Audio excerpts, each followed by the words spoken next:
মহাকাশে যাচ্ছে ভারতীয় কৃত্রিম উপগ্রহ EOS-09। তাই রোববার সকাল থেকেই নজর ছিল সবার। উৎক্ষেপণও হয়েছিল সফলভাবেই, কিন্তু দ্বিতীয় ধাপ পেরিয়ে ব্যর্থ হয় ভারতের মহাকাশ গবেষণা সংস্থা ইসরোর নতুন মহাকাশ অভিযান।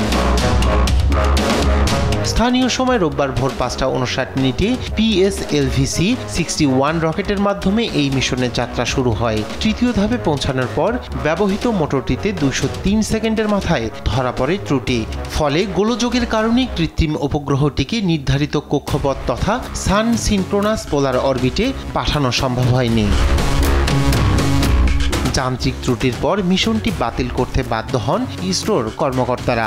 রকেটের ধ্বংসাবশেষ থেকে আসন্ন ঝুঁকি এড়াতে ধ্বংস করে দেয়া হয় মহাকাশে থাকা রকেটটি। এরপর মিশনের ব্যর্থতা স্বীকার করে বক্তব্য দেন সংস্থার প্রধান ভি নারায়ণন। আমরা পিএসএলভি মহাকাশযানের উৎক্ষেপণের চেষ্টা করেছি। যানটি চতুর্থ পর্যায়ে পৌঁছায়। প্রথম দুটি ধাপ প্রত্যাশা অনুযায়ী কাজ করেছে। আমরা পর্যবেক্ষণে দেখতে পাচ্ছি তৃতীয় পর্যায়ে এসে অভিযানটি সম্পন্ন করা যায়নি। আমরা পুরো ঘটনা গভীরভাবে পর্যবেক্ষণ করছি। আমরা যত তাড়াতাড়ি সম্ভব আবারও ফিরে আসব।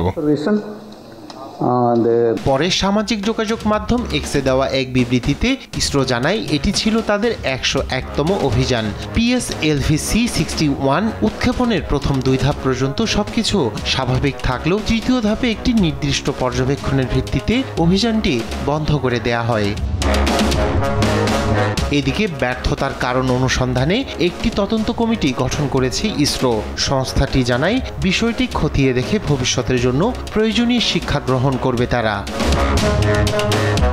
2017 সাল থেকে বিভিন্ন কৃত্রিম উপগ্রহ পাঠানোর কাজে PSLV রকেট ব্যবহার করছে ইসরো। এখন পর্যন্ত এই রকেটের 63টি উৎক্ষেপণ সম্পন্ন হয়েছে, যার মধ্যে এটি ছিল তৃতীয় ব্যর্থ অভিযান। পাঠানো কৃত্রিম উপগ্রহটির ওজন ছিল 1696 কেজি।